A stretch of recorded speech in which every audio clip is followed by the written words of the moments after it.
This episode of the Nerfherder Council is brought to you by Audible. Visit audibletrial.com/NHC for your 30-day trial and a free audiobook download.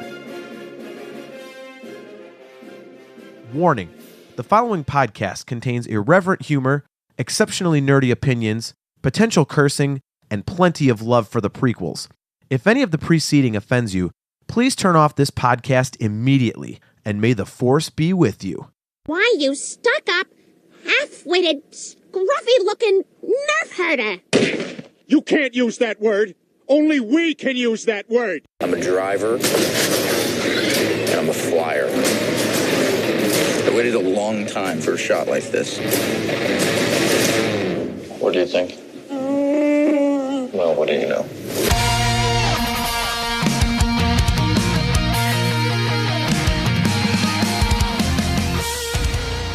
You're tuned in to the Nerfherder Council, your source for Star Wars opinion, conversation, and debate. Featuring your hosts, JT. And you had show notes. This is why we don't do show prep, man. AJ. Chewy, crack a window. The cold air keeps me awake. Steve. Someone just Google me, all right? That's go screw. I don't need you to find my Twitter account.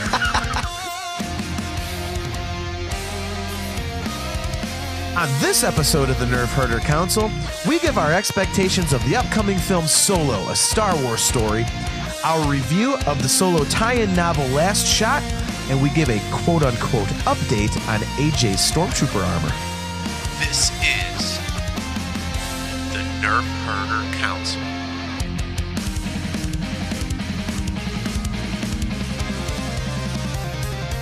What is up, everybody? Welcome to another episode of the Nerfherder Council. I am your host, JT. With me is Steve, and he's back. AJ is back in his chair after a triumphant return from Chicago, seeing the mighty John Williams, which we will discuss later on in the show because we'd like to hear about that.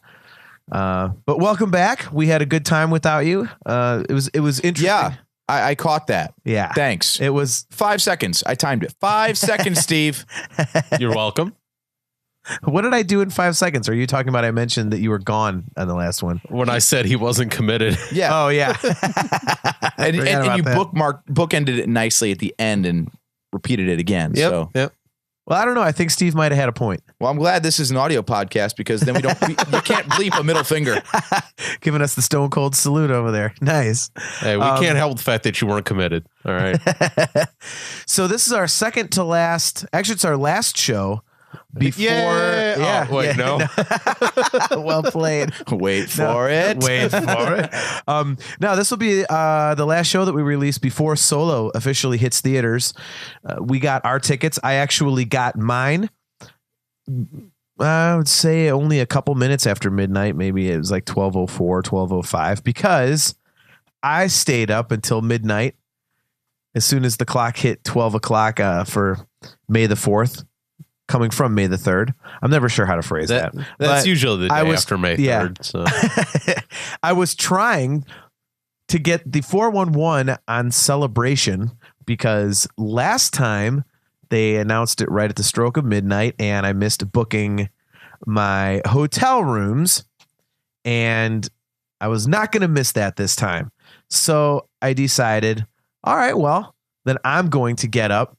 And I'm going to, I'm going to sleep a few hours. I'm going to get up and I'm going to get the announcement and book the hotel and I'm going to beat the system. Preemptive strike. But Star Wars Celebration and I are not on speaking terms right now because they didn't announce it. And that's crap. So I got screwed out of the Rosen because of their dumb announcement last time. So now... the whole thing. There've been rumors all over the internet, that the announcement was coming on May the 4th, and then nothing. Yeah, so, but you haven't missed out on anything yet. I don't care. It's crap, and it's just crap. You just thought you were smarter than Disney. Well, stick to a schedule, a-holes. Well, I'm like the biggest celebration shill there is. They should let me know when the hell it is. Or at least let me know when the announcement They is. should ask you when you want it to be. They should, and I'm not joking. when and where? Go ahead. You tell them right now. I'm sure they're listening. We're that popular. Spring 2019 in Anaheim is pretty much what I'm seeing is when it's supposed to be. But anyways, so once I have to stop thinking Star Wars and start thinking Disney, though. I don't need to do that. I want it. Yeah. When they announce when Celebration is on Walt Disney's birthday this year, you come back and tell me. What day is Walt Disney's birthday? It's in December. So They're not going to have Celebration like 5 months out. they could. It's not like they No. put much into the planning phase of it. Well, you guys now found that that part's out not- last time. Well, no, they planned everything Let's except just how to get open in and out. all the doors at once. Screw it. No, they No, did one door. Yeah, One exactly. door. They should have opened all the doors at once. That's where they messed up. But no, so One door and once everybody go to the store. Exactly. The one door only led to the store. No, but so once I realized they weren't announcing the date, I went immediately and bought our tickets for Solo, and I was the first person to do so. And we have our usual 7 p.m. on Thursday. I almost bought the 6 p.m. show so I could get the AM. We always go to AMC. I wanted the gold dice. But then I decided some people would probably complain, I can't get there that early. So I sacrificed my gold dice. And then I realized after I did that I probably shouldn't have, because the last time I sacrificed Star Wars things for the betterment of the group, I missed the 40th anniversary panel at the last celebration. So from now on, I have a new credo. F all of you. I'm doing whatever I want to do where Star Wars is concerned. And you can either come along for the ride or you can get the hell out of the way.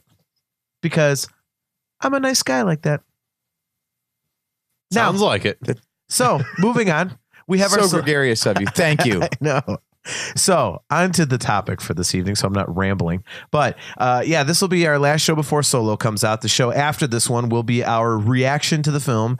So we thought that tonight we would kind of get into our expectations for what we hope to see, what we think we're going to see. Did you guys? Lumpy. Yeah, right. Did you see that the soundtrack track listing was released? I saw it, but I didn't read it. yes, exactly. They are so overpopulating every. I can't talk tonight. I'm sorry. You take one show off and you lose it all. See, had you been committed, you'd still be spot on right now. I just need to keep my words simple. They're just overdoing please. it. They're just overdoing it with the TV spots and everything else to where like I'm just burying my head in the sand. I'm already in full on embargo mode. Me too. I haven't been watching the TV spots. And so before we started recording, I watched like 8 of them back to back, and they're all pretty similar. I mean, there's only a few seconds worth of stuff that's different among them. So I'm like, what am I really getting out of this? Yeah, honestly, I don't even know if I've paid attention enough to know that there's a difference between them. Yeah, there's 'cause really I've not. I've seen them so few and far between since the big reveal of the last trailer that if I see another one, I just automatically assume it's what I know already. Yeah. And then it gets pushed to the back of my mind. I don't really pay all that much attention to it. Yeah, they're pretty much they show pretty much all the same stuff. The Game of Sabacc, the Conveyax, Enfys Nest and her group. I think they're called the Cloud Riders. That's what everyone's speculating they're called. Standing in the desert. Han Solo saying, I've been waiting for a chance like this. I've got a really good feeling about this, and then fill in about 4 seconds of other stuff depending on which TV spot. So Chewbacca, train, rock, yeah.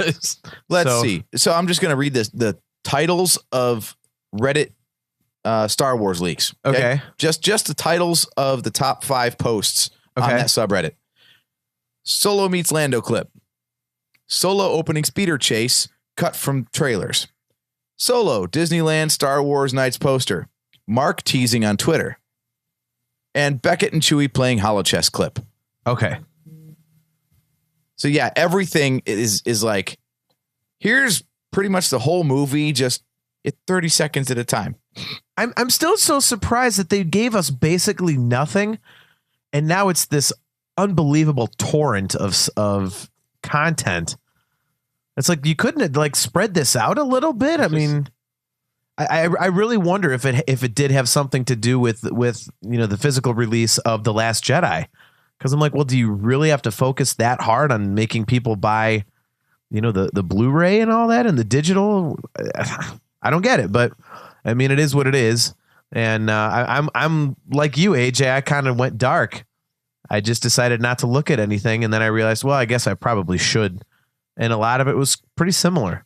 So yeah, they're doing the whole PR tour now. So you're getting like the late night shows where, oh, let's watch a clip. Let's watch a clip. And then you're getting like entire uncut scenes of like 30 seconds to a minute. So yeah. Now you really have to be careful if you don't want to know what's going on. Yeah.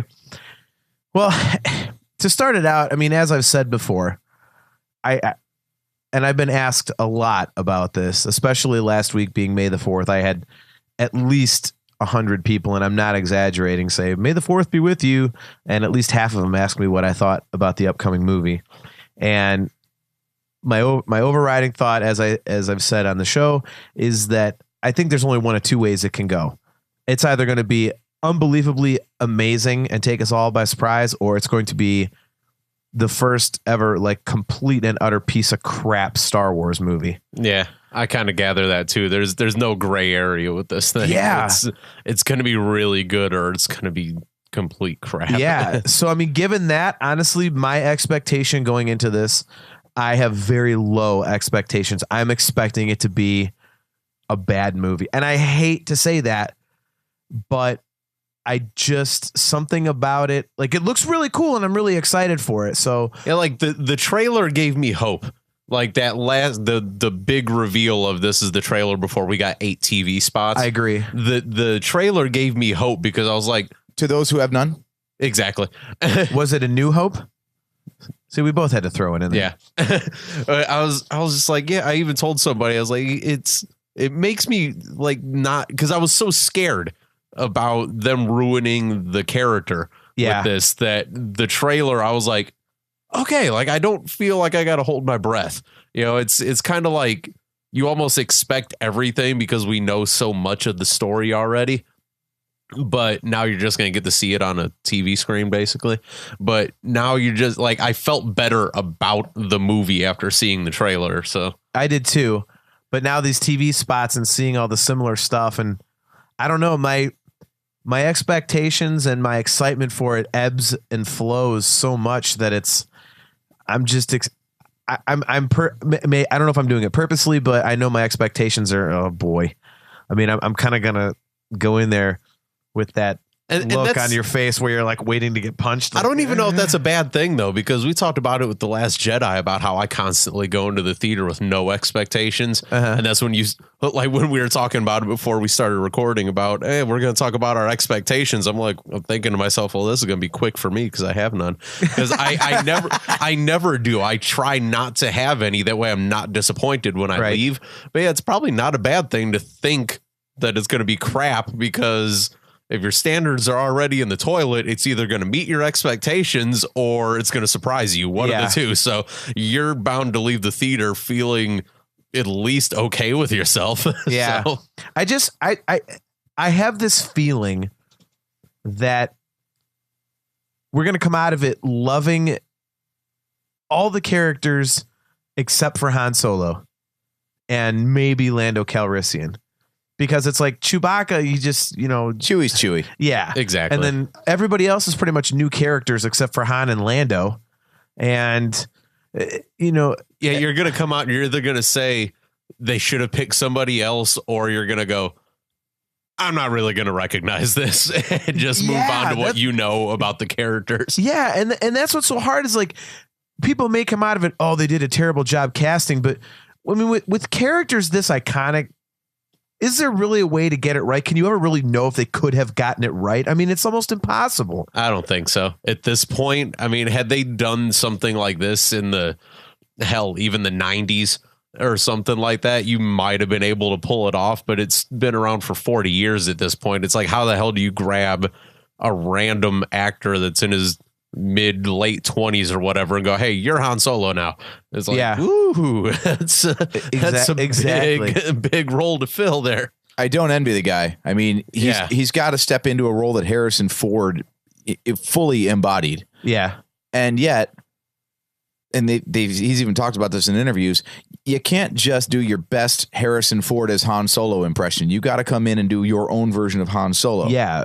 So you have to play it differently, but not so differently that people don't like it, but not so similarly that people think you're just ripping off the original guy. So how do you change the portrayal of Han Solo without betraying the portrayal of Han Solo? Yeah, it's like all these guys, all these new characters from the new trilogy are just like wiping sweat off their head right now. There's Rey, Finn. They're just like, oh god, at least we got new characters. Like, exactly. Like we don't have to try to act like somebody else. Like at least we get to start with a clean slate. Even Ewan McGregor had a much younger Obi-Wan by like 50 some years. Yeah, very different than like, hey, you're only like 10 years younger than that guy was, so go. Well, and honestly, that's probably the closest thing you can even compare this to is Ewan McGregor's Obi-Wan and even that's like a stretch since Obi-Wan was in a movie for 35 minutes and then as a Force ghost for like 5 minutes over the next two. Yeah, and not only that, but it's not nearly as difficult a portrayal you would think because Obi-Wan Kenobi was just a pure good guy. So if you're just a really nice guy from all a the certain time, point of view, yeah, we're full of it tonight, right? But it's a much more straightforward, by the numbers kind of a character, whereas Han Solo is not. Exactly. And he had, like I said, so little screen time that you really only knew the one thing about him. He's a good guy, he's a Jedi, he's old man, knows all this stuff, but he's dead now.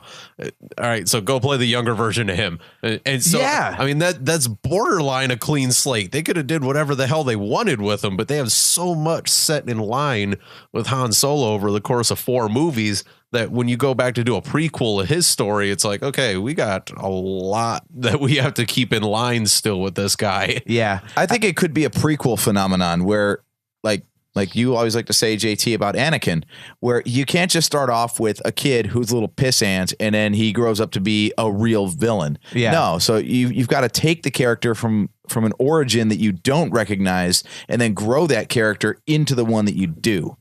So throughout the course of the movie, I think people are going to feel a lot better about it at the end than they do at the beginning because he's going to start off not being Han Solo. Right. Yeah, kind of being like idealistic, like how they have the line, I have a really good feeling about this. It's like you're going to have to see the character change into the one that always says, I got a bad feeling about this. Like grow into that, cynicism that he's known for. It sucks. Like I said, it's almost like a no-win situation for Alden Ehrenreich because you know damn well that you think he's got Hayden's number on speed dial. Oh my god, seriously, it's true. It's about the same thing. There's gonna be a Star Wars support group, and it's just gonna be the two of them in like 16 empty chairs. Jake Lloyd in the corner, like just like rocking back and forth and talking to himself. It's Hayden Christensen. I'm pretty sure I'm at best to be in there too. It's just the two of them. Jake Lloyd's trying to serve drinks, and he's over there shaking the whole time. Yeah, it's poor guys. Yeah, I mean, it's like damn well that after this comes out, there's going to be that very vocal segment of the fan base that is just going to crucify him for what he didn't get right, without even stopping to think about how it's damn near impossible to get it right. So, like, he's going to be hoping that another character is just like Jar Jar hated, or that he needs a lightning rod, is what you're saying. Yeah. Or like Lando is just like so horrible in this movie that it takes the heat off of him almost. Exactly. So, or one of these new characters has to just be, like I said, just hated more than Jar Jar Binks was. That way he can brush it off and be like, yeah, that character did suck, didn't it? Like Enfys Nest just becomes like the worst villain you've ever seen. Like you're expecting this like total badass, and it's like, besides it's Phasma Part 2. Well, yeah, that's what I was about to say. It's like, everyone's hoping that because it's this female villain that now, we get retribution for Phasma, where she's on screen a lot and she's kicking ass. And, they're going to come out and it's going to sound like somebody from Kung Pao Enter the Fist. Your days are numbered, mister. Like, what the hell is that? Just to derail the Solo talk for a second, the more I've watched The Last Jedi now that the Blu-ray came out, the more I'm not even mad about Phasma anymore, is I just feel sorry for the character, dude. Like, I honestly, I'm saddened by the character now when it gets that scene. I'm just like, Oh, they really did her dirty, didn't they? Jesus. It's like that 8-bit video I showed you guys. It's like a minute and a half long with like the characters from A New Hope meeting the characters from The Force Awakens. And at the end, it's her meeting Boba Fett. Yeah, I get punked out really bad. Yeah, me too. Like, really cool looking character. Mm-hmm. On screen only for about 2 minutes and then goes out like a total biatch. Mm-hmm. Like, it's, but yeah, it's just, the fan base is going to crap all over Alden Ehrenreich, and I mean, like I say, like, so it's going to be typical Star Wars fan base. Then you're going to have one side of the coin is going to think it's the worst movie ever made, and 50% of the people are going to say it's the greatest movie ever. So yeah, that's why I think, as much as I'm expecting it not to be good, I just have this feeling about it like that. I'm also going into it. I'm going to watch it without the expectation of it living up to anything that Harrison Ford did or what he built out of the character. Like, I think I just want to see it at least not completely crap the bed around the character of Han Solo. It's like we talked about when they first announced this, and I looked at you and I was like, this is probably the worst Star Wars movie that could ever be made for you, because this could literally ruin it. Like, this could set you back decades, like, where you could not, there's a possibility, not that it's probably 0.5%, if even that much, but there is a slight chance that you could come out of that movie and be like, I can't even stand the character anymore. Well, like, there's the chance that they could ruin it so bad. If they do, though, it justifies me in something. So there is a silver lining to this potentially really dark cloud, and that is all the people that I have screamed at for years that say the special editions ruin the character of Han Solo, all because it shows Greedo shooting first. And, it totally changes the character. And I say, no, it doesn't. If this movie sucks ass and destroys Han Solo, I can go, you see, head, what did I tell you? You thought one little 3-second laser blast ruined the character of Han Solo? Oh, no. This ruins the character of Han Solo. So up yours. Yeah, I mean, that's a good way to look at it, honestly. Seriously. It's funny, we got the two different takes, because you've got Alden Ehrenreich, who has a very good chance of not doing anything right as far as the audience is concerned. I have not heard anyone hear about Donald Glover as Lando and been like, whoa. All anyone it's because is saying, they're too focused on his album coming out instead of what he's doing on the screen. Everybody is saying in all of these like TV spots and the trailers, everyone's like, oh, he looks so badass as Lando. He sounds so cool. He's going to be the greatest Lando ever. What if it's terrible? I mean, you don't know. Yeah, I mean, maybe you saw all the best parts of his character in the TV spots. Yeah, it's going to be one of those. See, that's the thing. Like, anymore, like we've said before, you can't take you just can't take these trailers at face value. You can't. I mean, they've even already shown stuff where there's that like dusky, sandy looking shot of, like, kind of from the ground up looking at Han Solo, like he's standing under the cockpit of the Millennium Falcon. Oh, yeah. And in one trailer, Chewie's in that shot, and in another one, he's not. So he was either digitally added or digitally removed. Like, and I mean, there's pictures of it. You can look it up online. So it's like, we don't even know what's going on, because they try and do this. It's like the NFL draft. Like, they just try and smokescreen the hell out of everything, so you don't know what's happening until you actually go see the movie. So who knows? Didn't we have a whole section of like the Force Awakens trailer that never happened in the movie or something like that? Well, there's plenty from Rogue One like that. Yeah, I mean, maybe it's Rogue One I'm thinking of. Yeah, Rogue One with the TIE fighter coming up, Yeah, I think that might be. Yeah, them running across the beach with the drive. Yeah, because I do remember seeing it in the trailer and then coming out going, you know what? I don't recall seeing that scene that we were talking about from the trailer. Yeah, that was Rogue One. There was a lot of that. So, and I obviously with the late substitution for Ron Howard in this one, I mean, I get why we're going to have something like that. They shot some stuff, then they shot some new stuff. They might have changed their mind in the editing room. I get all that. What amazes me, this thing is done. Like, it's ready to go. It's debuting at the Cannes Film Festival well ahead of time. The red carpet premiere is 2 days from now, right? Something like that. No. What's today? The 9th? Yeah, so the 10th. It's tomorrow night. Yeah, it's tomorrow night. Okay. So they're in early, like under the wire on this thing, and this was like a fourth quarter substitution to get this movie back on track. Yeah. So I want to know what the story is there. Like, was it really not that far off the rails, or is Ron Howard just a true miracle worker? Yeah. Well, if you notice, they did bring in somebody that, has experience with a film this large. I mean, J.J. Abrams had a lot of time to work on the movie The Force Awakens, whereas Rian Johnson was like a smaller time guy, but he kind of was able to come in with some time to get his feet under him a little bit. But when all this went to hell, they immediately went to a guy who has done enormous films many times. So they needed experience fast. You still expect a breaking in period. He's got to walk around and be like, okay, what state is this production in? And then how do I fix it? No, it's just like, hey, day one, hit the ground. Let's go do it. Well, don't forget that Ron Howard has the ultimate resource in his corner. I mean, he's friends with George Lucas. Yeah. Oh, yeah. I mean, he's friends with George Lucas. So, he can call him and go, okay, I'm doing a Star Wars movie. And George Lucas can kind of give him ideas on what to expect, how to. That was a cool snippet, by the way. Oh, yeah. With them on the Falcon. That was really cool. Allegedly, there's a joke from George Lucas's mind out of Han Solo's mouth in the movie. So good.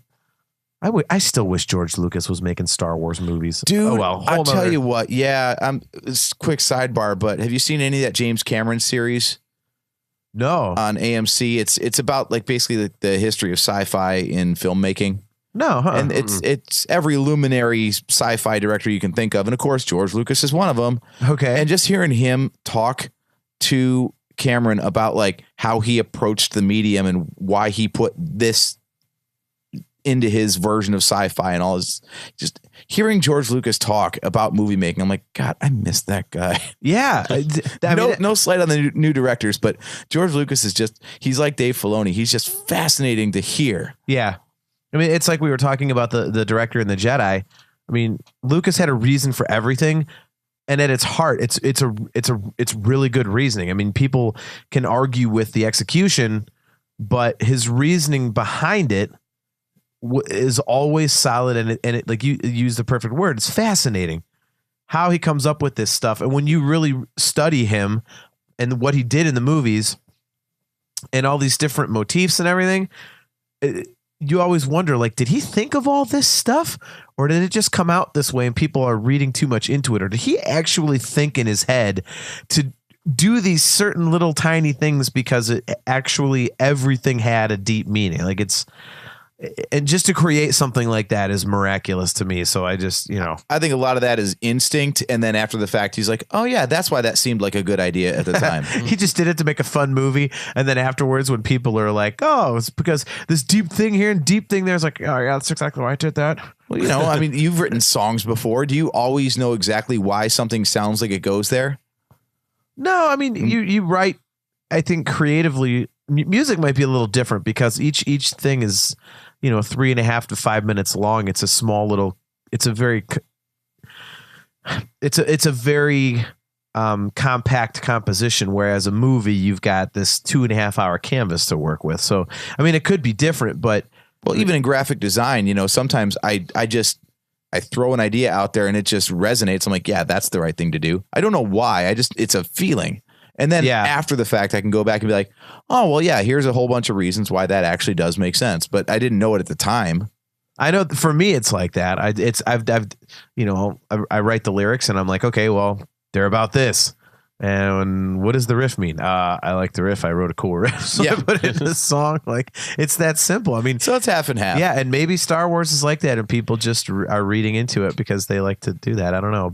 And that's kind of the vibe that I get off this movie is it could go one of two ways. It could be inspired or it could be derivative, because a lot of the stuff that I'm seeing, it better have some good context around it, because otherwise it seems like it's like watching a cover band where they're getting the surface of Star Wars, but the heart doesn't really seem to be there. It seems like they're trying to do their own expansion of a theme that someone else wrote. It's like when you see like a Led Zeppelin tribute band, like they hit all the notes perfectly, and you're like, oh my gosh, this is like note for note perfect. But you realize it doesn't have that energy because there's a certain energy to Led Zeppelin being that little bit sloppy live. It's like Tommy Thayer playing Ace Frehley's guitar solos. Exactly. You know? That's a perfect example. Yeah, learn your classic rock, kids. Yeah, so I think something else I'm interested to see, going back to the villain, I really want to see Memphis Nest, and I'm really hoping that it kind of does provide some retribution for Phasma, because I thought the whole concept of like a real badass female villain in Star Wars was an interesting one because it's never been done. Mm-hmm. And I don't give a damn about gender and sexuality and stuff like that in Star Wars. I just don't care. I don't want that stuff in my Star Wars. I watch Star Wars to escape from the real world. I don't need real world problems brought into my Star Wars. But because it had never. To clarify, you mean that having a female villain or a strong female character doesn't bother you? You're not saying keep strong female characters out of my Star Wars. Yeah, sorry if it came across like that. Yeah, I just mean like when because there's all this stuff on social media and everything. It could be bad either way. The people that praise it too much and the people that hate it, it can have the same effect. Yeah, it's like, I mean, on social media, and like I'm not going to get into that, but you'll see these people that. When they announced John Fat with like the Game of Thrones writers, there were all sorts of people up in arms because, well, why can't you get a director of color? Why can't you get women directors? They're throwing a fit. It's like, just have somebody who writes a cool story. Like I try and keep my head in the sand because it's like, to me, it's just have somebody cool in the movie. So I don't, there's no agenda for me. I just want to see something cool on the screen. That being said, I did think it was really cool when Phasma was originally introduced, because I thought, okay, well, we've never seen that in Star Wars. And I'm always the one on record saying I like to see new things in Star Wars. And that was new. It was different. It was a cool thing. And then, she got punked out really bad. There's nothing there. So I really hope that with Memphis Nest, that I get what I wanted to see with Phasma, which is, something different. And, she's kicking ass. And to me, it's interesting, and. Well, that's a spoiler for me. I didn't know it was female. AJ, don't be all misogynist now. No, but yeah, Memphis Nest is a female. So I'm really hoping to see her kick some serious ass, because that's something we haven't seen. And I really like when Star Wars goes in some interesting directions. I don't like when it strays too far, but I like when it tries to, stray from the formula, which I think that'd be really cool to do. So I hope that that's something that we get to see. Come on, we have the Seventh Sister. Isn't it Seven Sisters or something? Oh, those are the Night Sisters, I'm thinking. Yeah. Okay. Shows what I know. I gotta watch. No, it just shows how much we cared about Rebels. That's all. Oh, that's right. Yeah. See, I keep thinking I gotta go back and watch Clone Wars, and then it's never crossed my mind to go back and watch Rebels. There's a reason for that. I'm trying to remember what you mean by Seventh Sister. Oh, the Inquisitor. Yeah. Uh-huh. Wow. Yeah. She really made an impression. Can you tell? I was going through our Twitter feed the other day, and somebody tweeted like a picture of Kanan, like, it's been like 2 months or however long it's been since the show, and it still hurts just as bad now as what it did then. And I'm thinking, no, it still feels awesome that the show's finally off the air. Well, right. So it hurts just as bad now as it did then. I don't need to see that crap. But anytime I see a picture of Kanan, I just picture our thumbnail from that show with the googly eyes. That was fantastic. So. That was fantastic. I can't see that character any other way than that now. In that big emotional moment when he's like holding off the explosion and he turns around and looks at Hera. Wouldn't it be great? Right there would have been the perfect spot for the googly eyes. Like, it's all serious and they're like, Kanan, and he turns around and the whole ghost crew of the ship is going, you're gonna die. That's so sad. Especially because, sorry, you got googly eyes on your hat. Was it the scene? Didn't they actually like go slow-mo for that too? I don't remember. Can you imagine his head turning around and like a super slow-mo 60 frames a second, like the googly eyes just clinking off the edge of the frame and like rebounding back. It's the ones with the little slinkies behind him, so as he turns his head, and they're like whipping around like bug eyes on like stalks or whatever. He's trying to be funny, and they cross, and they get all tangled up, and his whole big moment's just spoiled. So back on track, but Hey, I'm glad you mentioned that because the Conveyax, that's the name of the train. okay. Speaking of things we're looking forward to, I don't know what that's going to do, what role that's going to play, but holy crap, that looks awesome. I never thought a Star Wars train would get me so excited. But yeah, that's just so cool. I love the whole, like, it's on top and below the rails and it spins around and, you know, and then people are standing on top of it shooting at each other. What's not to like? Yeah, at least we figured out the giant shoes on the Stormtrooper. I still can't figure out why they need a winter jacket, but at least we figured out those giant boots that we were talking about. Those are definitely the pimp troopers. They've got gold visors too. Do they really? Yeah. Wow. It's the Dolomite Stormtrooper. Exactly. They're Persian. Nice. Yeah, no, that has always looked really cool. I mean, that's the one thing even from the beginning that, you know, I saw and I was like, what the hell is that? That looks cool. So I like the goggles on Chewie too. yeah. Every time I see that clip, I'm like, I bet he wishes he had those in episode 3. Yeah. I have to say one of the things that's funny that they put in the trailer is I'm sure you guys have seen it where Chewie's hanging outside of the train and Han's trying to haul him back in and there's like a rock coming. Yep. And it cuts right before you don't know. It's like you shouldn't have put that in there because there's absolutely no tension there at all because everyone's like, well, even if he gets smacked by a rock, we know he lives. Like you couldn't have picked something better as like a cliffhanging moment in a trailer. Oh, come on, you didn't see the Indiana Jones reference in that when Indy's dangling off the side turret of the tank in Last Crusade? Well, of course I saw that, but the problem Just have fun with it, man. Dude, there's like 6 more movies with Chewbacca that we know Did you really think Indy was gonna die there? Okay, but they didn't put that in the trailer for Last Crusade. I don't know. It was 1989. They might have. No. I'm not going back to look it up. No. Maybe it's not Chewie in the trailer and this Wookiee does slap off the rock. Could you imagine? It's like Wookiee Roadkill. He just gets mangled. And then Chewbacca just comes and takes the bandolier and pops onto the Falcon like, no, look, it was me the whole time. Yeah, it's the story of how Han gets the Millennium Falcon, but also how Chewie gets his bandolier. Han's like holding onto this Wookiee that looks like Chewbacca. One hand's on his arm, the other's on the bandolier, and the damn Wookiee gets creamed by a rock, and Han's just standing there with a Wookiee arm and a bandolier. And then Chewbacca standing behind him. He's like, he's like, yeah, I'm sure. I guess you can have it. He don't need it no more. Just chucks him the bandolier. Now we finally have the final chapter of Tarful. That would be great. It's the death of Tarful, and they totally give it away on the soundtrack, like the track listing. Like it's Tarful's noble end. The squishing of Tarful. A Tarful goodbye with quotes around Tarful. Steve for the win.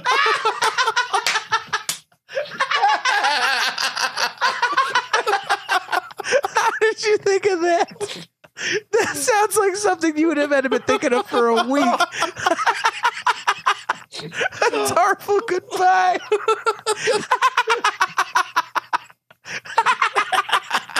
Oh my God, that is awesome.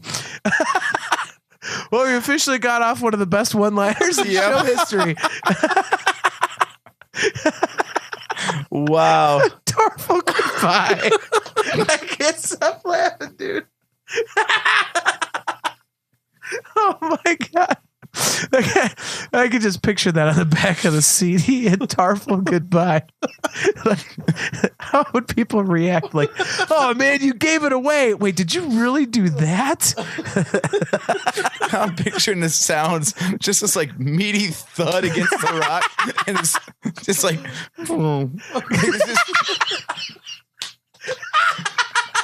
just this dead whimper. Mixed with an oof. Yeah. Like, like you ever like, it's got, you know, some of the CDs got the times next to it. That one's just 3 seconds long. Like, you ever go to the bathroom? Stops. You ever go to the bathroom in the middle of the night and you like trip over your dog on the way who's sleeping? That's the exact sound.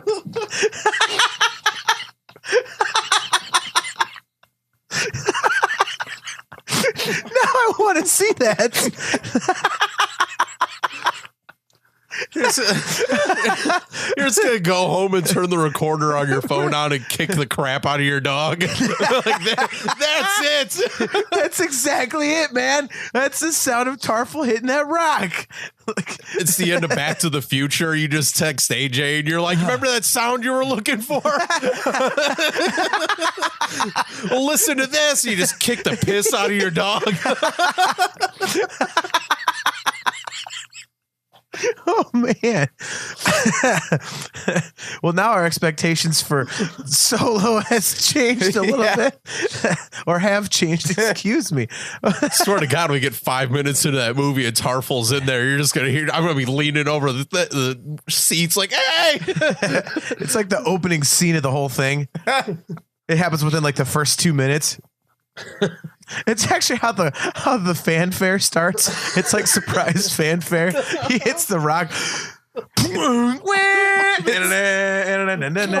It's like the intro to House of Cards, but Star Wars style.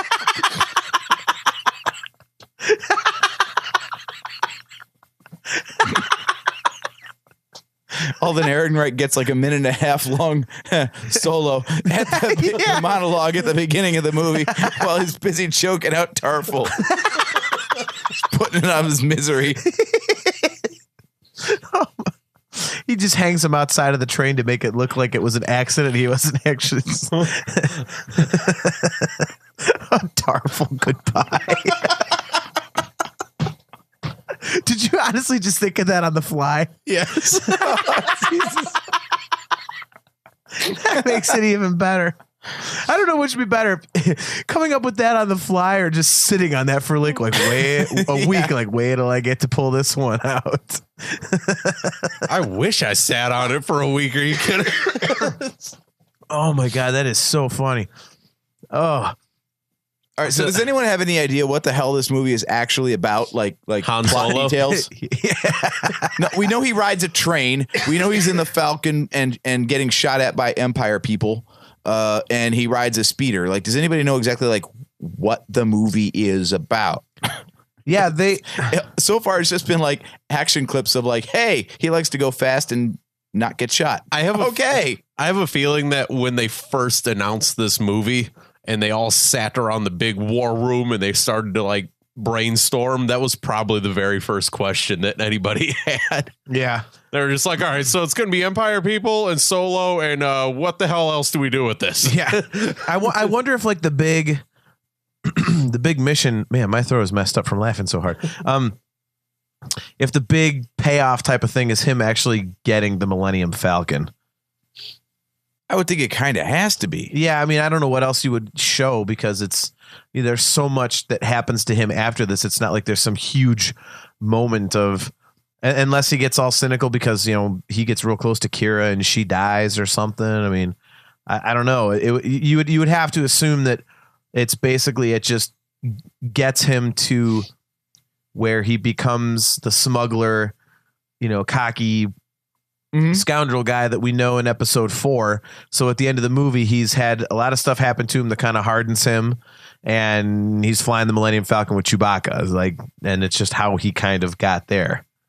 That's all I can think of. I mean, it sounds simplistic to say that, but I know exactly what you mean. Like, what's the actual plot besides just showing all this crap that we've already heard happens to Han Solo? This is the trick of this movie. Rogue One had it a lot easier in this context because there was an ending. It was an event that we already knew about in Star Wars canon. Yeah. So you didn't have to make audiences care about the plot.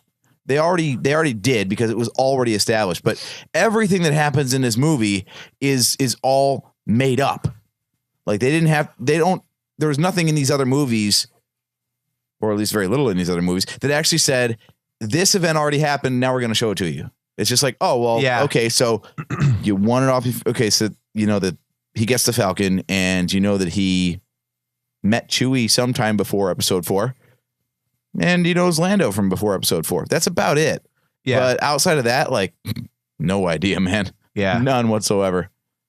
It's really just like one-liner type of stuff that they're actually bringing to the screen. Which is actually what they did with Rogue One. The whole concept was, the rebels have scored their first victory against the evil Galactic Empire, and then they turned that into a whole, 2-hour and 15-minute movie. So it's like, you haven't heard of the Millennium Falcon? It's a ship that made the Kessel Run in less than 12 parsecs. Okay, can we talk about that, please? We've already talked about Rogue One. We're talking about Solo right now. No, that line you just mentioned, because I was like, why are we going back to Rogue One? Because I won't qualify this as a spoiler because it's a reference from Last Shot, which was already released, so it doesn't count as spoiler territory. But I speaking of sitting on this for a little while, Steve, I have had this for I think 1 or 2 shows now, and I asked you guys, like, can we talk about this? Can we talk about this? I'm going to talk about it now. Okay. Well, it does tie into Solo, so there is a scene in the book, where Han and Lando are undercover and they're having to hire a pilot and a transport to get them to go on this adventure they got to go on. And they're vetting pilots and their ships, and they get into a dispute about which matters more, the pilot or the ship. And they specifically reference the Kessel Run. And Lando's the one who points out that the ship matters more than the pilot. And I think what that means is that Han Solo was not the captain of the Millennium Falcon when it made the Kessel Run in less than 12 parsecs. Because that line is exactly as you said. It's the ship that made the Kessel Run in less than 12 parsecs. He never said I was the guy that did it. Do you think people are going to crap all over that if, excuse me, if it comes out that Lando was the one flying it? Because that is correct. It's the ship that made the Kessel Run. But I think there's so many people that assume that it was Han Solo flying it that if it comes out that it was actually Lando, do you think people are just going to like destroy that? Man, I could see it going either way because it's clever. They turned an established phrase on its ear without actually contradicting it. But that'd be ballsy if they didn't have, if they're going to make a movie about Han Solo and everyone's been hearing about the Kessel Run all these years, and then they make it to where it's not Han. You got to have some balls of steel to pull a move like that. How do you feel about that? I mean, it doesn't bother me. I mean, because technically it makes sense for, the way that it is phrased. It doesn't have to be Han Solo as the pilot. So, okay, that's cool. I think, is that jerking with the character too much for you? No, because it's not like he ever like intimated that it was him. It was just an assumption because it's all we knew. So it's, Lando never said anything about the Kessel Run when we met him. And only one that ever talked about, the Falcon was Han Solo. And I mean, pretty much forever, all we've ever pictured is Han Solo as the captain of the Millennium Falcon. And I don't even remember where the whole thing about him getting it from Lando came from. Was that in the EU? It must have been. And I mean, was it just such a widely publicized thing because of the popularity of the character of Han Solo? I mean, I know this makes us ignorant for not knowing this, but I mean, it wasn't in anything canon that I know of. Well, it wasn't in anything that's currently canon, that's for sure. Yeah. So, I mean, technically, nothing about the Falcon is canon except for what's said in the movies. So, I mean, it does change a little bit, though. Like, if we think about episode 7, when Ray brought up the 14 parsecs and he kind of got like bent out of shape about it when he was like 14.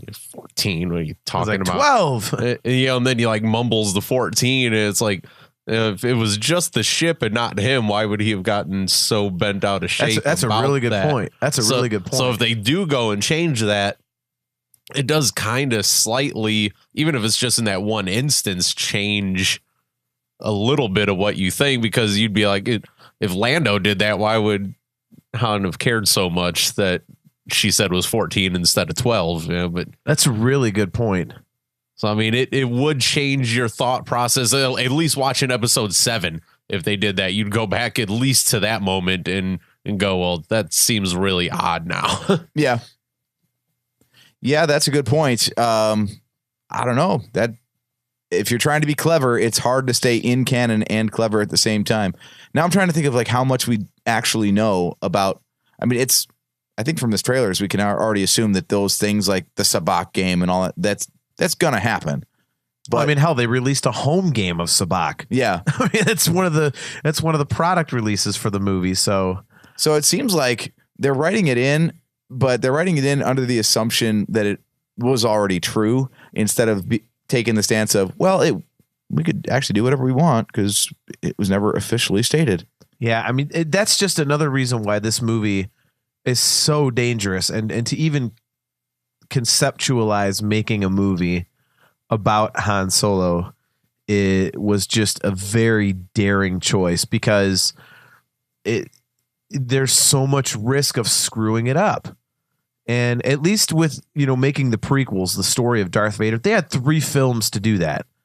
This one, I mean, they really could have made a trilogy of Han Solo movies. And who knows, maybe they still will. Like maybe the Rian Johnson trilogy or the Game of Thrones guys or whatever. Maybe that's going to be like 3 more Solo stories. We're going to have like a whole huge Han Solo backstory. But stepping outside of the universe for a second and into the real world, Alden Ehrenreich is signed for 3 movies. Yeah, but I don't know if that's like he's doing more or if it's just that's a standard Star Wars contract anymore. But yeah, it might be like, we're gonna, if we want to do something with you, then we've got you. Otherwise, yeah. But yeah, I mean that's this movie is just so dangerous for any number of reasons. I mean, I would never have taken the chance on this. I mean. My opinion is obviously skewed because Han Solo is my favorite character of all time in anything. So I wouldn't want to mess with it. But, I understand that if you're going to do a Star Wars character, he's the next logical one you're going to tell the story of that would do big business. But that being said, you're just taking such a big risk. And you know what I really wonder? I wonder if with the way the fan base has responded to, The Last Jedi, I wonder if they were still trying to figure out what the next anthology film was going to be, if they would have vetoed a Solo movie, just knowing that it's a dangerous choice it's a risky decision. And after seeing like some, pretty vocal section of the fan base really crapping on The Last Jedi, if they didn't just kind of wait and, all the fans going, I want a Kenobi movie. They're like, oh, we're going to do a Kenobi movie. I wonder if the timing of this would, if they had announced it later, if they would change their minds. I think the staying power of The Last Jedi and, hey, no press is bad press, right? I mean, if you have that much buzz and controversy, then clearly people are paying attention to what you're doing. Yeah. I think that would actually go in the opposite direction of saying, hey, well, apparently controversial stuff is good. So yeah, let's definitely challenge people's perceptions. Yeah, that's a good way of looking at it. It's just, like I say, that's why I'm going into this with, I'm really expecting it to not be good, but I'm just going into it with no expectations because it's just an impossible piece of subject matter, I think. So I don't want to go into it. I mean, it's like with Indiana Jones and the Kingdom of the Crystal Skull. I didn't go into it with any expectations. I just wanted to see Indiana Jones kicking ass, and I got to see Indiana Jones kicking ass. So I like that movie. I mean, and with this one, I think it's so impossible to get right that it's not going to totally drive me nuts if they don't get it right. Because in my mind, I'm going, well, what do you expect? I mean, not only is the character of Han Solo 40 years old, but we recently saw Han Solo as Harrison Ford portray the character. So it's not like the last time we saw him was 1983. Yeah, it was, and it's like a hazy 3 memory. years ago. Yeah, it's 3 years ago. So that character and that portrayal is fresh in our minds. So it's next to impossible to live up to any kind of expectation with this. And I mean, that being said, if they get it right and it turns out to be amazing, man, they got a license to print money because it'll be really hard to screw up a movie going forward. If you could nail Han Solo, you can nail anything in the Star Wars universe. I mean, because that would be impressive.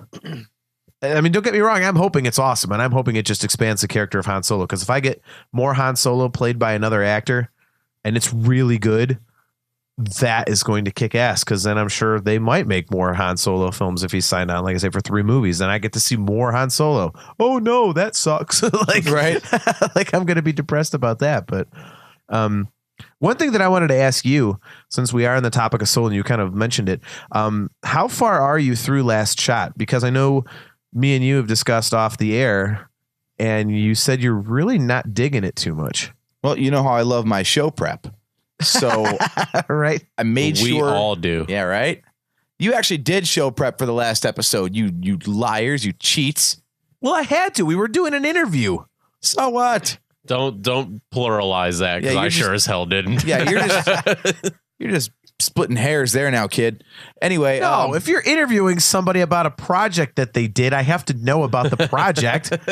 What am I going to do? Just get him like, here's the interview. Okay, well, you're making a movie, right? Yep. Talk about that for an hour and a half, please. Like, what am I going to do? I have to research it.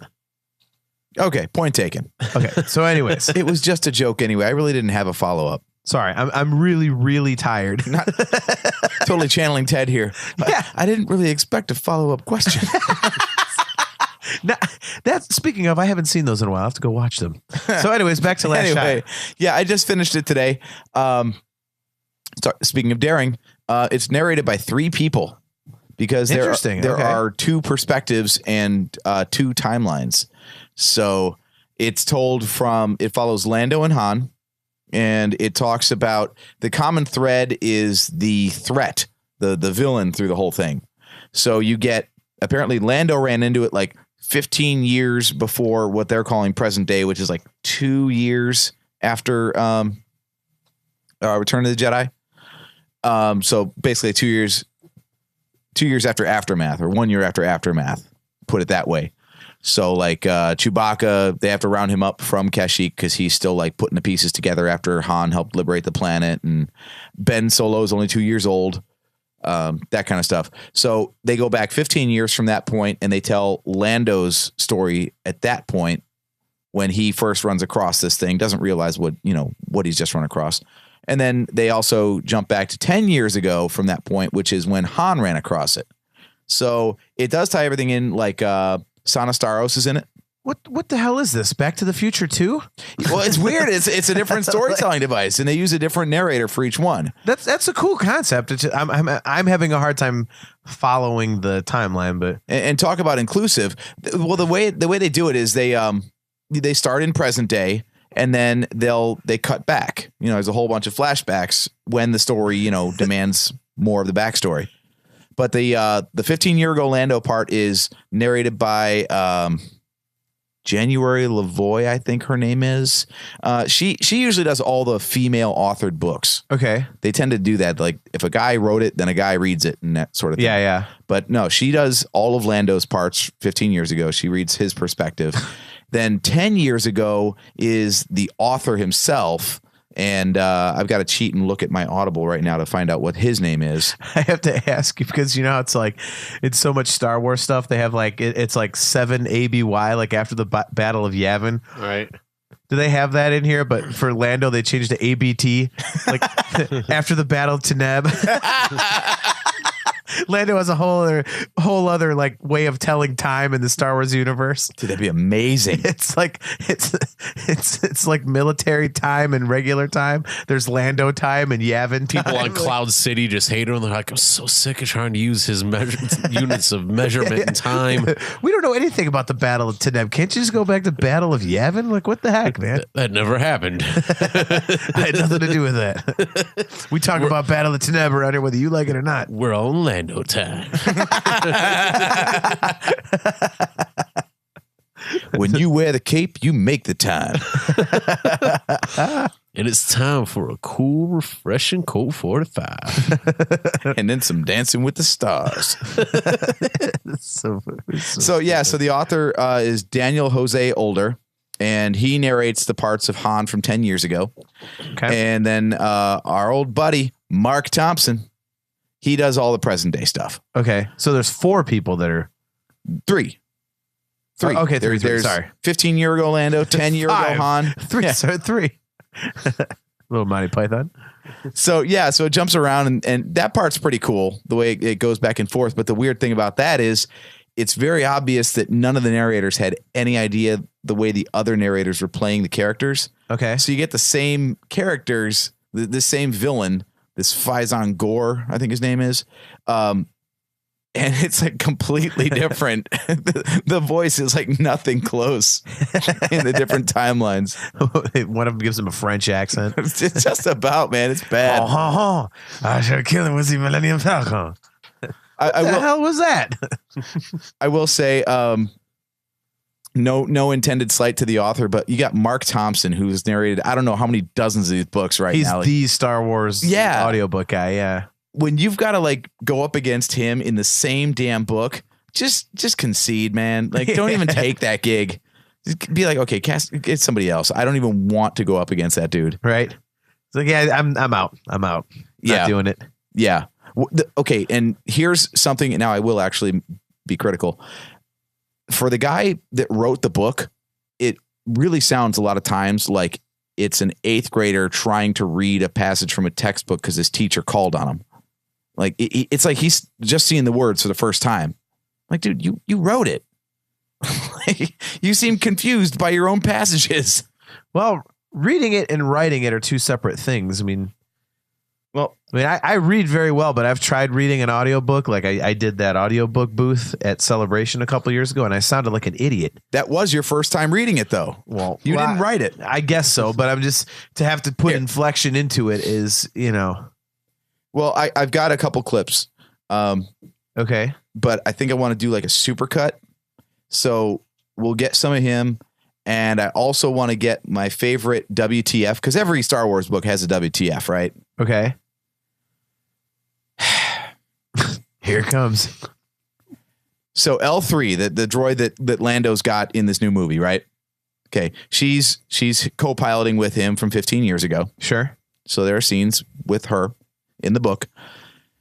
And you've read enough now to know that she's got like more personality and autonomy than most droids, right? Like she's kind of got her own personality to where she's like somewhat sentient. Yeah. Yeah. Which right there is kind of strange. I hope they do a good job explaining it in the movie because I'm not really on board with that idea.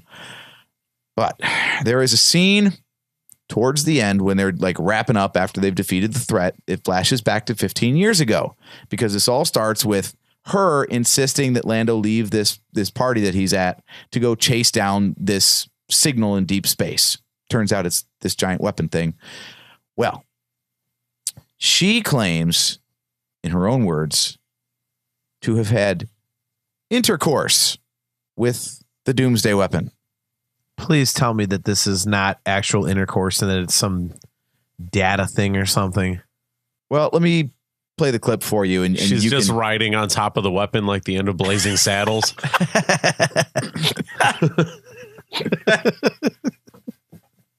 Damn it, now I can't get that picture. What is it with you and the visuals, man? It's a sign of any good audio podcast is visuals, right? You're on point tonight, man. All right, so yeah, let me play this stuff, and I want to hear what you think of this stuff. Okay. So like I said, I'm going to give you a little bit of the author / narrator doing his 10-year ago Han, and then we're going to get L3's explanation of how she played a role in this whole doomsday weapon and shutting it down. Okay? Slowly creeping up this very corridor for all Han knew. The thought made Han spin around fast, too fast, and he collided with someone who had been standing there in the darkness way too close. They were either made out of metal or wearing some thick armor. Gah! Han yelled, stumbling back a step and holding his blaster up. Oh, dear. A deep and solemn voice droned. Seems you've woken me up. Two yellow mechanical eyes blinked open in the darkness, their glow in...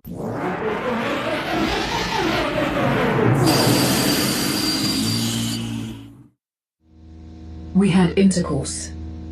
Right in line with his programming, Lando boggled at her. Whoa! I was joking when I said you were looking for love earlier. So predictable. but L3 would miss him when he was gone anyway. There was a comfort to their banter, even if she was always 6 steps ahead of him. That's what you call it when a conversation leads to the planting of seeds, isn't it? He shrugged. I mean, I guess. Was he any good? Seemed a little stiff to me.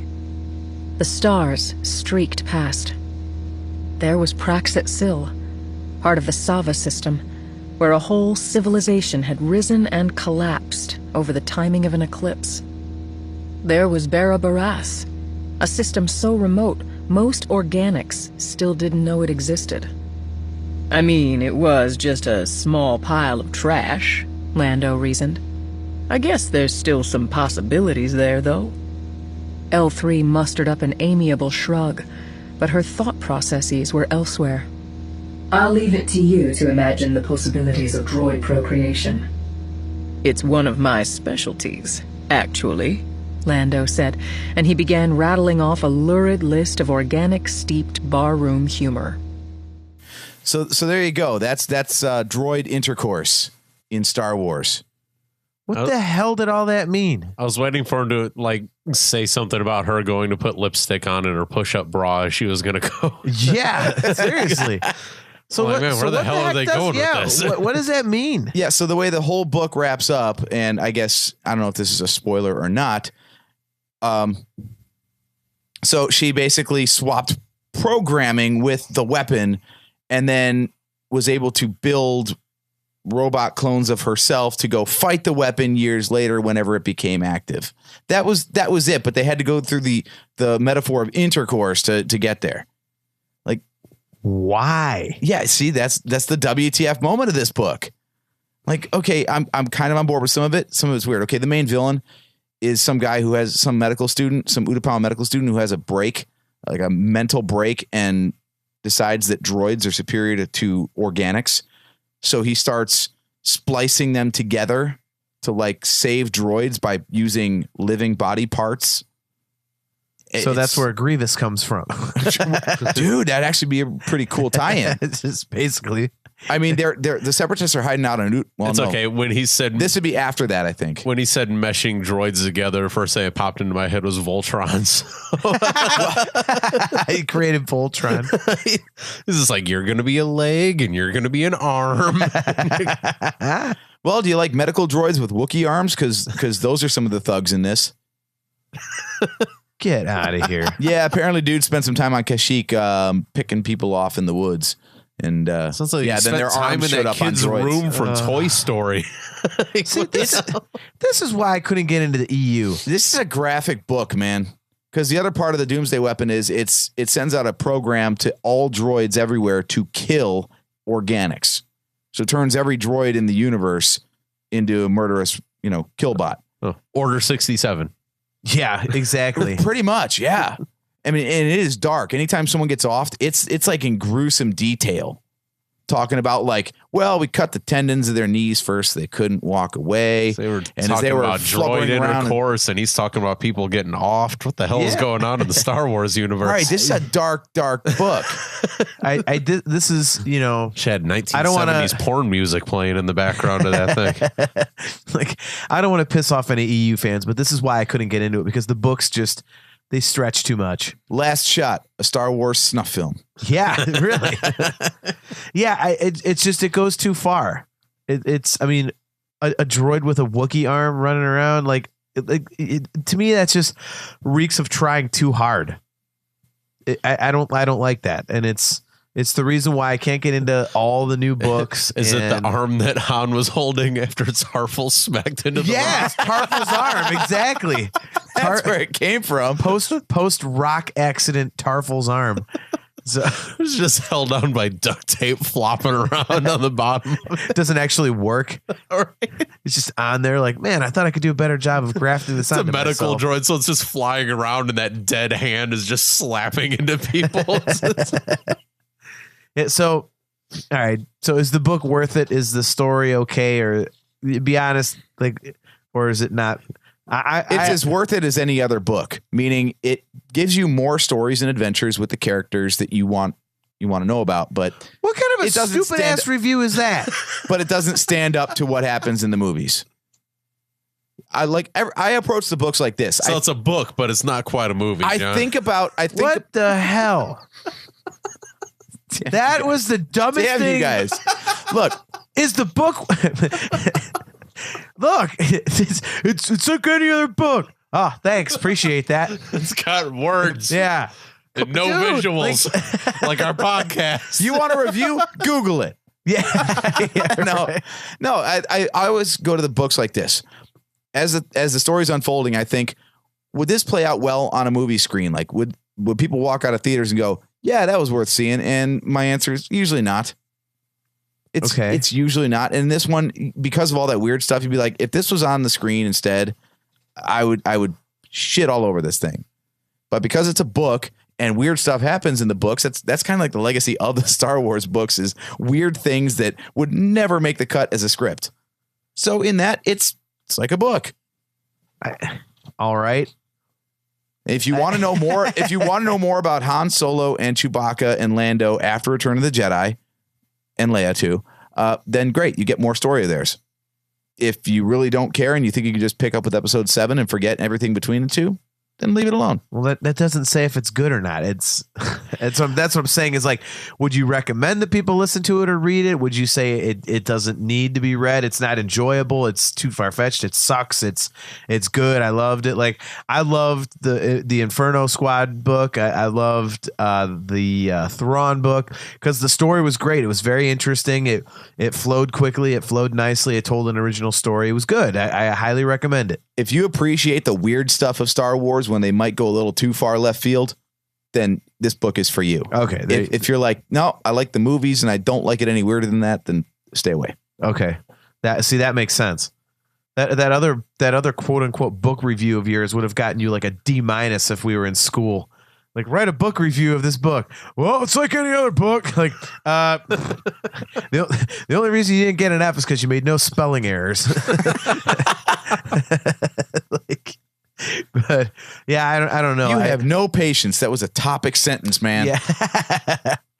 Yeah, I don't know. I can't get into all this canon, like the novels that are canon. I mean, I think what does it for me is that the novelizations of the films just, I think we've talked about this. It goes way too far, way too many adjectives. It's just, they have to take a 2.5 hour movie and spread it out over a 15, 16, 17 hour audiobook.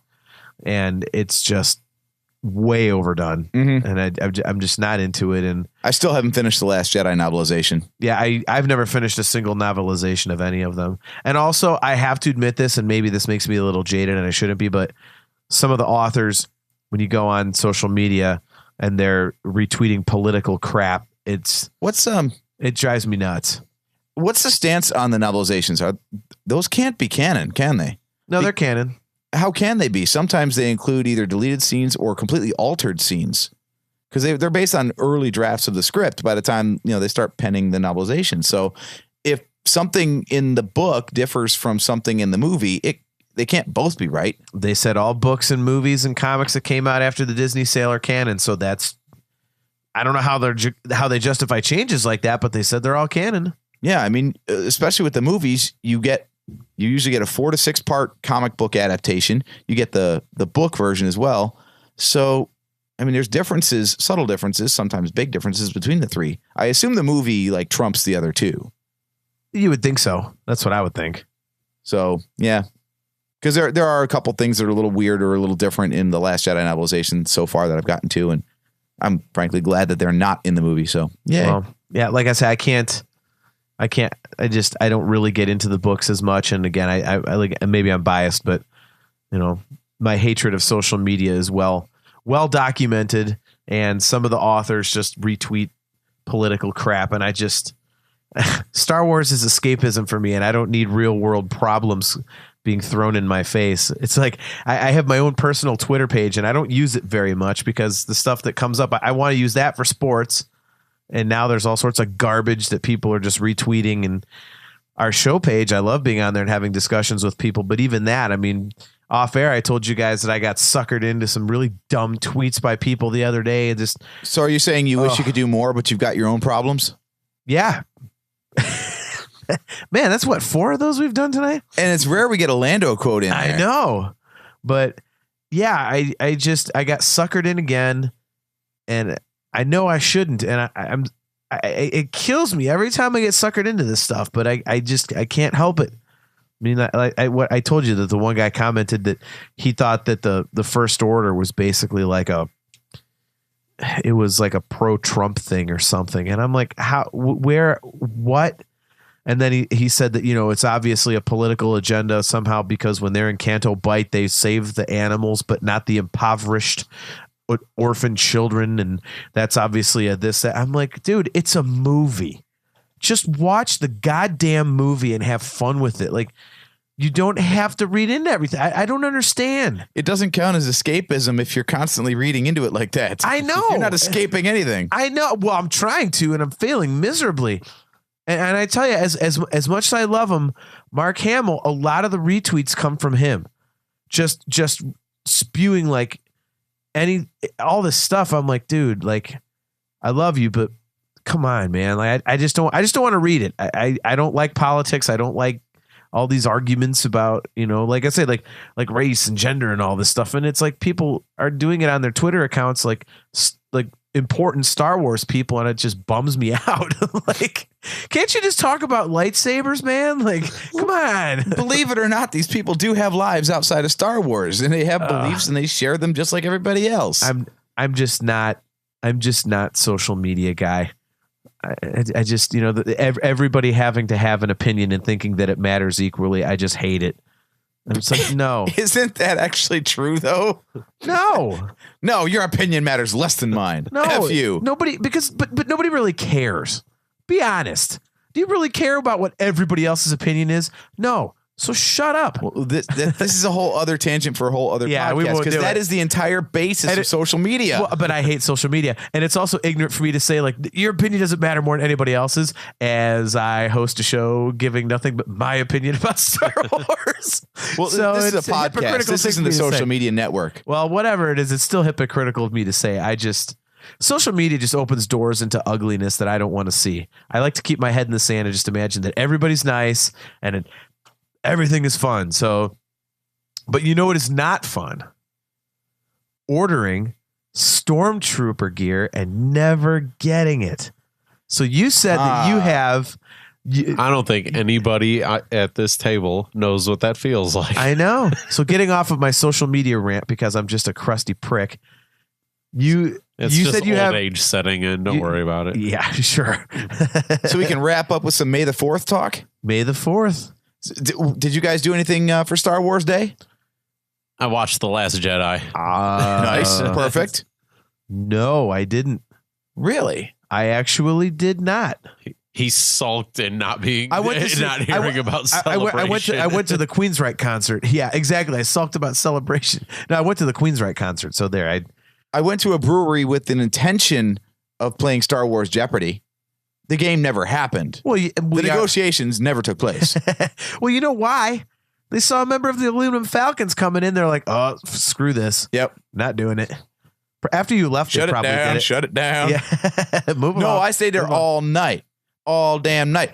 And I'm glad you reminded me of this, because I know you're trying to get around to something else, but I'm going to talk about this because it's way more fun. Okay. Free Comic Book Day is the same weekend as May the 4th. It like always works out that way. Okay. Turns out that the plaza in which this brewery is housed has a comic book shop. And basically Free Comic Book Day, I guess, has become like a mini Comic-Con. I saw so many cool costumes out there. And the best part was, like, it was after I was already a few pints deep. So I was going out. I was making friends. I shook hands with Captain Phasma. My buddy got pictures taken with Chewbacca. The best part about the Chewbacca thing. No, sorry. I'm blurring stories. From the night after. Yeah. From our second night. Okay. So I'll try to keep it constrained. Talked to a couple stormtroopers, and I talked their ears off about armor, because I'm getting some armor, man. Not through a Novos, though. Not through a Novos. That's right. That's right. I caught a sale on May the 4th on a very reputable Facebook group that is recognized by the 501st, and like he's totally reliable. Caught a 15% off sale. So I've got my TK armor coming in 6 to 8 weeks. Nice. It's already, being run. I've seen pictures of like everything being made. So it's all legit on the up and up. And I bought a blaster to go with it. And that's going to be here tomorrow. I'm so excited, man. I would hope you bought a blaster if you bought TK armor. Well, it's actually the second blaster, though, because I got that kit like over a year and a half ago or something. And basically looked at all these parts. I'm like, I don't know what the hell to do with this thing. So I bought a finished blaster to use as a reference while I build the kit. And if I screw it up, then I've still got the finished one. That's actually pretty good planning. So I'm not really, too confident in my abilities here, but plus the kit's made of resin, and that's basically like, fiberglass. Yeah. So, with dogs and stuff and no well-ventilated place to work on it, I don't want to like, poison my pets by trying to build my costume. Probably a pretty good plan. So yeah, it was an awesome May the 4th though, because I had some kick-ass chili. It was a chili cook-off. I talked to a bunch of people in line for the comic book day thing. No pictures on the Twitter. No. You got to tweet that stuff. Although then again, we didn't tweet our pictures from Saturday either. We'll have to do that. Right. See, this goes back to the whole social media thing. I was too busy doing the thing instead of taking time out to take pictures of me doing the thing. Okay. Fair. I didn't want to be that guy being like, oh, I got to get a picture with you for my podcast. Hey, I got a picture with you with my podcast. Like, no, I'm just a dude. And hey, I like Star Wars. Let's talk. I actually have no shame. I don't mind doing that. I'm a terrible marketer that way. I'm sorry. But anyway, it was pretty awesome. Saw a lot of stuff, and I've got armor on the way, and I will post pictures once it shows up. And I'll post pictures of the blaster as soon as it shows up tomorrow. I've got confirmation it's in transit. USPS has got a tracking number on it. It's good. From the same guy, right? Two separate. Okay, two separate. Yep. So what all happened with the Novos one then? Yeah, that's the question. Other than I was right when we asked on that last episode when you put the thing out there of, am I going to see this by the end of May? And I was like, no, you're not. Yeah, when I caught a reasonable deal on reputable armor, I bought that and immediately put in my cancellation order with the Novos. And that's when I stopped hearing from them. So yes, now we are in no more money, no more response to emails, huh? It's a Cold War now. Yes, exactly. They said they'd put my order on hold, and it was forwarded to a supervisor to deal with the refund when he was able. And then I followed up and I said, and when might that be? And the rest was silence. So yeah, now I'm going to go through Capital One and dispute the charge and get ugly about it because well, I'm asking James, our friend James, who was at over 2 years when we saw him at Celebration last year. So I want to see if he's even gotten his yet. So, or if he's still on the wait list or if he got a refund. What the hell did he order?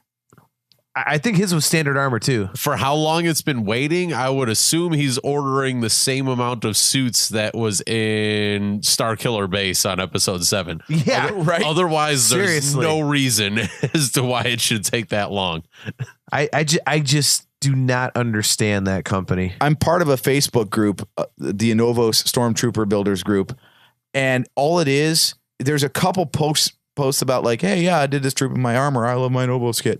Most of it is, I don't have my armor. I don't know when it's coming, and it's pissing me off. Like everybody's just bitching about the company. So it's basically like those employer reviews that you see for terrible companies on like Glassdoor and all that, where the honest ones are all crap, and then they have some like the upper management will go in there and post fake ones like, this company has a great culture. I really enjoy my work here. It's very fulfilling. Whereas everybody else is actually telling the truth, like, it sucks ass. Like, pretty much, yeah. I just really hope that if they ever do announce another Celebration, that when you guys go, you go talk to the Novos people and record the entire conversation while you're there. No, if we do, believe me, I'm getting it on there. We will post it because I want to hear them. I'm going to march up there in my Waltz Trooper Factory TK kit with a big old picketing sign saying, "This is not a Novos because I never got that." Bring an air horn with you, and every time they give you some stupid canned response that like that they're giving you, just blow the thing in their face and go, "No, I asked you a real question. Yeah. Answer the thing." And when they start giving you another canned response, just hit them again. Well, we'll send you a shipping notice when your armor is about to. I would love that because I love air horn pranks. So that'd be perfect for me. I'm sorry, you haven't received that. I'll have a supervisor look at. We'll figure out a way to hook it up to your blaster so when you pull the trigger, it's just you'd have so many of those things that would sound like a goddamn marina in there. It would. That's all you would get.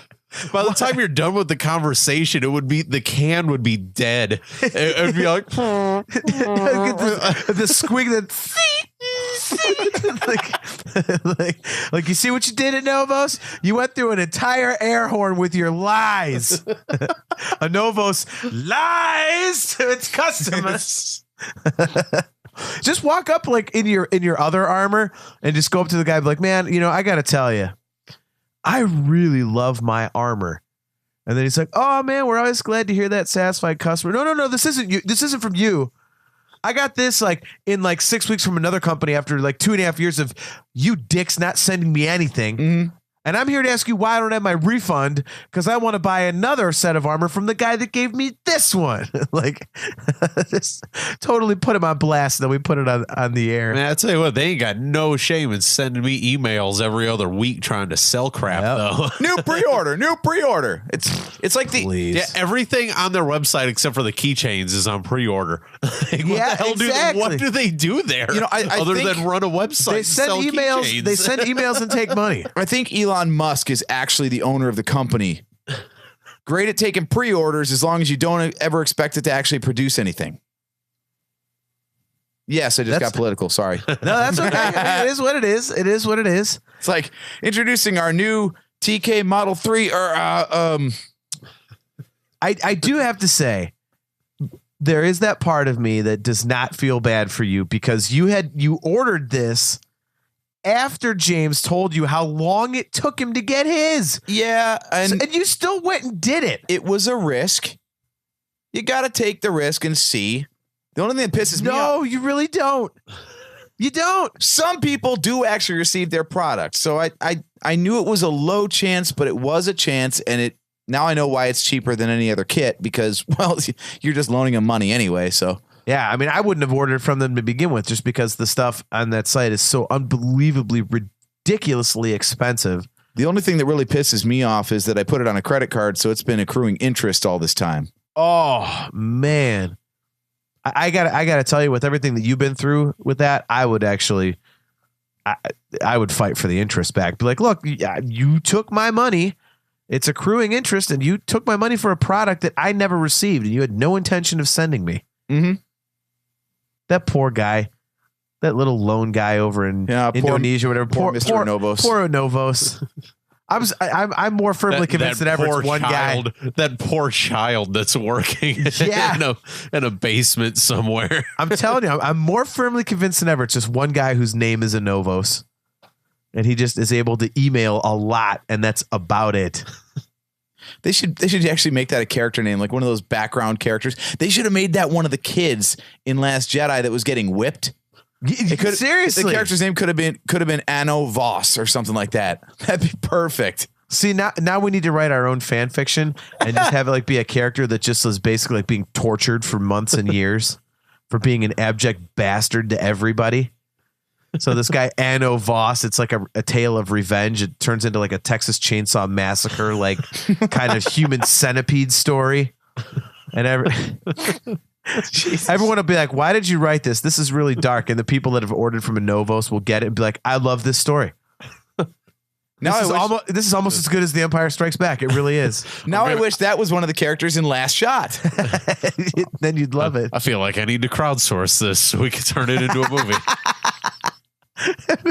Now that would be a Star Wars snuff film. Let's take pre-orders for it. Right. We'll put the Kickstarter out tonight. Description of the movie. It's a little bit Star Wars, little bit human centipede. we'll iron out the details later, but we need about 25K here. AJ just brought up a good idea. We should like post pictures. I mean, you're a graphic artist. You can put our logo on anything. We should post pictures of some really nice merch that gets pretty pricey, like some really cool stuff, and put it on our sites. Like, pre-order now, delivery coming, fall 2018, and in like the tiniest letters underneath say brought to you by Anovos. So, and we'll never send anybody anything. We'll just take their money. And then when people are like, I never got anything, we're like, well, yeah, it's brought to you by Anovos. Didn't you read? Of course you're not going to get anything. Like, we'll be those there's guys. The clickbait title I was talking about There before it we is, recorded, man. right there. We would never by the way, disclaimer, we would never actually rip off anybody because we don't really charge for anything. And even if we did, we would be sending that stuff out like, you'd see fire trails behind us to get it to the post office to get it out as soon as possible. For anybody kind enough to support the show financially. AJ can make a website with like a little link on our website with a couple of fake things of merch, and every time somebody clicks on one of them, it just redirects to the Anovos website. Yeah, that whole phrase "brought to you by Anovos," that's kind of a misnomer because they don't bring anything. That'd be great to like just make us a website that's like, and we'll put up costumes and everything, and just see if we can get people to actually like order stuff from us, and we'll immediately send their money back. Just be like, yeah, we're better than Novos. Like, what do you want? Yeah. Wait like a month. Like, yeah, we can't make that. So here's your money back. Everyone will just be completely let down, but then we'll be like at the end of our emails, like, hey, at least we're not a Novos. Like, you got your money back quicker, didn't you? Somebody orders TK armor from us. We send them a bucket and some cardboard and stuff. And be like, it's better than what you would have got from a Novos. Yeah, don't complain. At least you got something from us. A Novos, you just get a big envelope full of nothing but fresh Rocky Mountain air. Like, what? And I mean, you saved a third of the price what you would have spent at a Novos. Wait, JT, you're implying you get an envelope. Yeah, that's true. We charge them 2/3 what a Novos is to send them a bucket and some cardboard. Go, hey, you saved money and you got the armor. What else do you want? You have no grounds to complain, sir. Officially not the worst of all armor. Yeah. It's just like the Lego like stormtrooper guys like you see at that's Celebration that made That's it out it. of I'm going to Celebration with you guys. That's it. You guys are both going to have really nice armor on, and I'm going to wear the bucket and the cardboard and walk around with AJ's sign. Awesome. And it's going to say, at least it's not a Novos on it. I think that's going to be my cosplay. I'm just going to walk around in street clothes and say I'm wearing the armor I ordered from a Novos 3 years ago. Just put a cardboard sign around your neck. This is my Novos first order outfit. We got kicked out of Celebration for boycotting a Novos. That'd be fantastic. Just wear nothing but skivvies and boots and your blaster. Be like, sorry, the rest was coming from a Novos. Yeah, I was supposed to be covered, but I ordered from a Novos. That would be your sign. Just walk right up to their table, just butthole naked, and be like, I'm wearing the outfit I was supposedly going to get from you guys. Here's what we got. Go naked with like a sandwich board sign that says, I wouldn't be naked if a Novos would have sent me my armor. If we do get kicked out, just make sure we got Nerfherder Council stickers on those signs too. So Right. We're going to make a spectacle out of this. Let's get some free promotion. Even better, just walk up to people that are like signing paperwork and run up and go, just knock it out of our hands. Like, no, don't do it. Don't. You'll never get it. And you won't get a refund. Just go. Trust me. We dealt with this. We have to get the cops involved. They're dragging us out of Celebration. Like, no, say no to a Novos. Say no to a Novos with like a chant. We can stand outside next to all the crazy picketers from the Anaheim one with all the religious signs. That'll be us next at Anaheim next time. It'll be us picketing in Novos. Everybody who goes up to that booth and like actually lays down cash for a pre-order, I just want to have like a giant like tablet or something playing a loop of Watto laughing at Anakin stalling at the starting line. Just, like you said, when people are putting pen to paper, just lean right over their shoulder and be like, yeah. Sorry, man. Sorry. But can I have your credit card number? Because I'm going to use it to buy stuff for myself, but I'm actually going to buy you something with it. So you'll actually get merchandise, but you'll still be charged the same amount of money. Just tap Whereas them with on the the Novos, you Have won't you even ever get. heard the tale of Darth Dracus the Wise? Not a tale they would tell you. You just tap them on the shoulder and be like, you're better off giving your credit card number to the homeless guys outside than these dudes. So I wonder if we'll ever get a cease and desist on the show. Like we almost get No. I mean, that would imply that they're going to respond to anything. See, that's what they would respond to. They won't give you a damn thing if you order armor, but God forbid you disparage the company. Then their lawyers are all over us. Mm-hmm. Like, come on, really? Who are you kidding? Really, I mean, at this point, what's the worst that can happen? The more stink people raise, maybe Lucasfilm will finally get the hint and be like, F you people, we're giving it to somebody who's actually going to do something with it. What's a Novos going to tell us? We're not allowed to order any of their stuff anymore.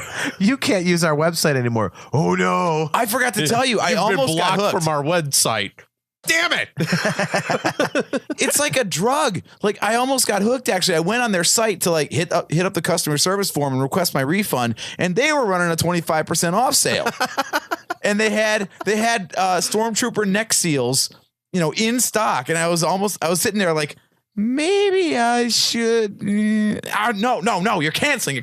Refund. See, starting to look at that General Hux jacket, and you're like, ooh. Yeah.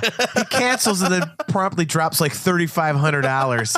See, that's what I'm saying, man. You knew what you were getting into. But like, I'm so desperate because I want to believe that anyone who's in the Star Wars community, especially like does well enough to get the official license, actually could be, a quality company and do right by the fans. But especially because this one was founded by 501st members. But first, I hope they got their membership yanked a long ass time ago. And second, what the hell you doing? Of course, our website is totally legal. You're basically saying AJ has like Stockholm syndrome. He does. I do, man. That next seal, I was like, maybe I could have gotten that from them, but of course. Then the next podcast, our next podcast, he says something. He's got a black eye. Oh, I just fell down the stairs. A Novos doesn't hit me. I slipped. Yeah, it was a doorknob, I swear. Well, on that note, we will close up shop for the night before it gets even darker. Like, we didn't have enough dark moments in the show. So don't forget that we are brought to you by Audible. Go to audibletrial.com/NHC for your free 30-day trial and a free audiobook download. Thanks to Galactic Empire. Don't forget they have a new record out just called Episode 2 on Rise Records. You can get that wherever you download stuff, Amazon Music, iTunes, all that kind of stuff. It's really, really good. You can find the Nerfherder Council on Spreaker, Stitcher, iTunes, Apple Podcasts, Pocket Casts, CastBox, most Android podcast apps, of course. We do have the website, nerfherdercouncil.com. You can find all of our episodes at our YouTube page. Our YouTube channel, excuse me.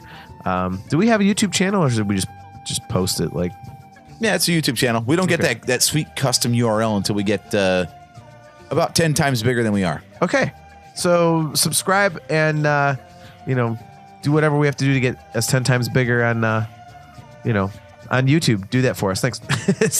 Yeah, if you don't want to have a pain in the ass of a time finding us, make us more popular first. Yeah, exactly. You can hit us up on Facebook. Just look up the Nerfherder Council. We do have our Twitter page at NHC Podcast. If you want to hear your voice on the show, you can always leave us a voicemail at 440-987-WARS. To email us, just email feedback@nerfherdercouncil.com.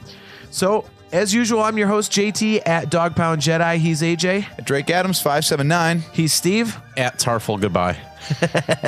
And we'll catch you next time.